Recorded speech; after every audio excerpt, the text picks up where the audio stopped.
പമ്പയിൽ സംഘടിപ്പിക്കുന്ന ആഗോള അയ്യപ്പ സംഗമത്തിനെതിരായ ഹർജികൾ ഹൈക്കോടതി ഇന്ന് പരിഗണിച്ചേക്കും. ആഗോള അയ്യപ്പ സംഗമം നടക്കുന്നതിൽ നിന്നും സർക്കാരിനെയും തിരുവിതാംകൂർ ദേവസ്വം ബോർഡിനെയും തടയണമെന്നാണ് ആവശ്യം. മതേതര നിലപാട് ഉന്നയിച്ച് അധികാരത്തിലേറിയ സർക്കാർ മതപരമായ പരിപാടി സംഘടിപ്പിക്കുന്നത് ഭരണഘടനാ ലംഘനമാണെന്നാണ് ഹർജിയിലെ വാദം.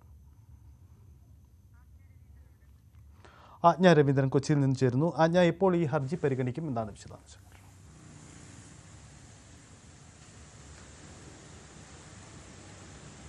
സജിത്ത്, ഉച്ചയോടുകൂടി ഇതിൽ അന്തിമ തീരുമാനം ഹൈക്കോടതിയുടെ ഭാഗത്തു നിന്നുള്ള അന്തിമ തീരുമാനം അറിയാൻ കഴിയുമെന്നാണ് മനസ്സിലാക്കുന്നത്. എന്തായാലും ആഗോള അയ്യപ്പ സംഗമം പമ്പയിൽ സംഘടിപ്പിക്കുന്ന ആഗോള അയ്യപ്പ സംഗമം നടത്താൻ ഹൈക്കോടതി അനുവദിക്കരുത് എന്നുള്ള കാര്യത്തിലാണ് ഹൈക്കോടതിയിൽ ഹർജി നൽകിയിരിക്കുന്നത്. തിരുവിതാംകൂർ ദേവസ്വം ബോർഡ് ഈ കാര്യവുമായി ബന്ധപ്പെട്ട്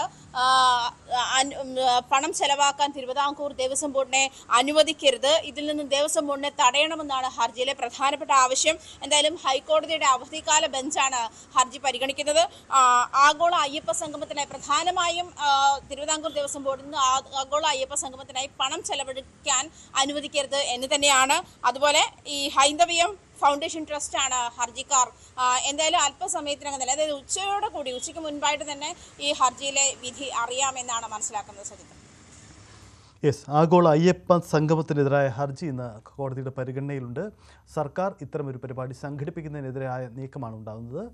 സർക്കാരിന് ഇങ്ങനെയൊരു പരിപാടി നടത്താൻ അനുമതിയില്ല, അതിന് അവകാശമില്ല എന്ന് ചൂണ്ടിക്കാണിച്ചുകൊണ്ടാണ് ഹർജി നൽകിയത്. ദേവസ്വം ബോർഡ് ഈ വിഷയത്തെ എതിർക്കുമായിരിക്കും. ദേവസ്വം ബോർഡ് തങ്ങൾ സംഘടിപ്പിക്കുന്ന പരിപാടി എന്ന നിലപാട് ഒരുപക്ഷേ കോടതിയിൽ സ്വീകരിച്ചേക്കാം.